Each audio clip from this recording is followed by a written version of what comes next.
to see our glory. Alexander, there's a letter for you from South Carolina. But I will gladly join the fight. It's from John Lawrence. I'll read it later. No, it's not. And when our children tell our story, Will you read it? they'll tell the story of tonight.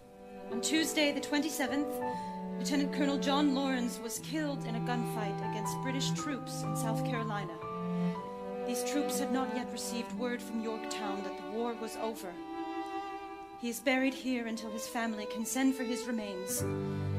As you may know, Lieutenant Colonel Lawrence was engaged in recruiting 3,000 men for the 1st All-Black Military Regiment. The surviving members of this regiment have been returned to their masters. Tomorrow there'll be more of us. Alexander, are you all right?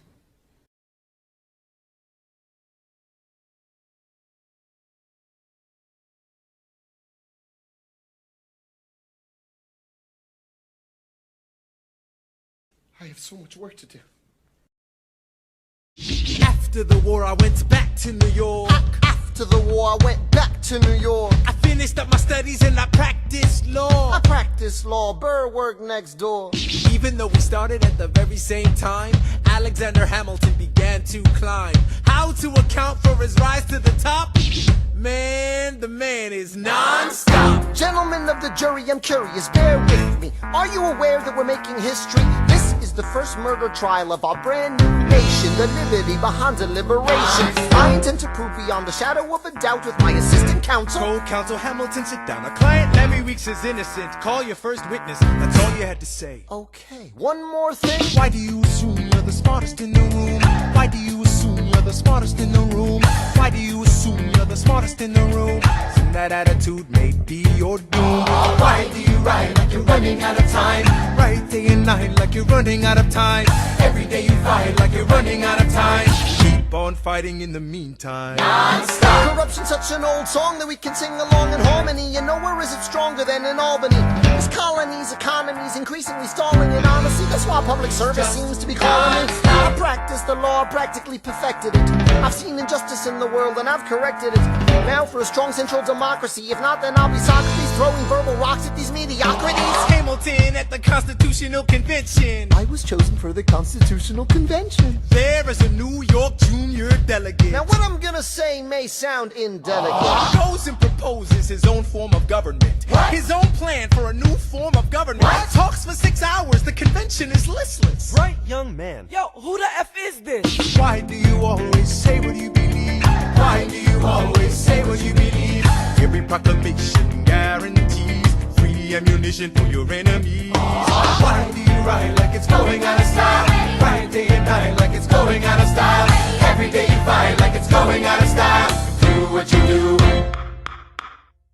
Alexander? Aaron Burr, sir. Well, it's the middle of the night. Can we confer, sir? Is this a legal matter? Yes, and it's important to me. What do you need? Burr, you're a better lawyer than me. Okay. I know I talk too much. I'm abrasive. You're incredible in court. You're succinct, persuasive. My client needs a strong defense. You're the solution. Who's your client? The new U.S. Constitution? No. Hear me out. No way. A series of essays anonymously published defending the document to the public. No one will read it. I disagree. And if it fails? Burr, that's why we need it. The Constitution's a mess. So it needs amendments. It's full of contradictions. So is independence. We have to start somewhere. No, no way. You're making a mistake. Good night. Hey, what are you waiting for? What do you stall for? What? We won the war. What was it all for?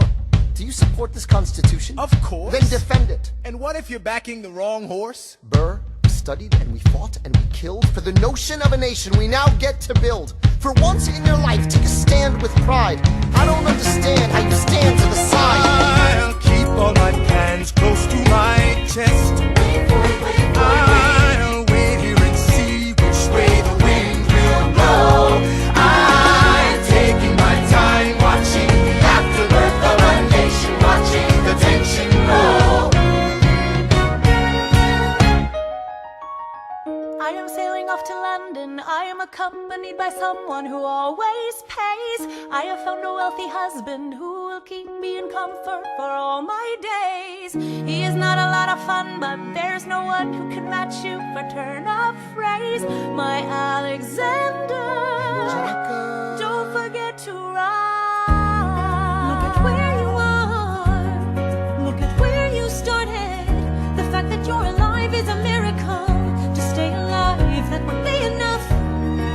And if your wife could share a fraction of your time, if I could grant you peace of mind, would that be enough? Alexander joins forces with James Madison and John Jay to write a series of essays defending the new United States Constitution entitled the Federalist Papers. The plan was to write a total of 25 essays, the work divided evenly among the three men. In the end, they wrote 85 essays in the span of 6 months. John Jay got sick after writing 5. James Madison wrote 29. Hamilton wrote the other 51. How do you write like you're running out of time? Write day and night like you're running out of time. Every day you fight like you're running out of time. Like you're running out of time. Are you running out of time? How do you write like tomorrow won't arrive? How do you write like you need it to survive? How do you write every second you're alive? Every second you're alive. Every second you're alive. They're asking me to lead. I'm doing the best I can to get the people that I need. I'm asking you to be my right hand, Treasury man. or state? I know it's a lot to ask. Treasury or to state? leave behind the world, you know. Sir, do you want me to run the Treasury or State Department? Treasury. Let's go. Alexander, I have to leave. Alexander. Look around at how lucky we are to be alive right now. Helpless. They are asking me to leave. Look around.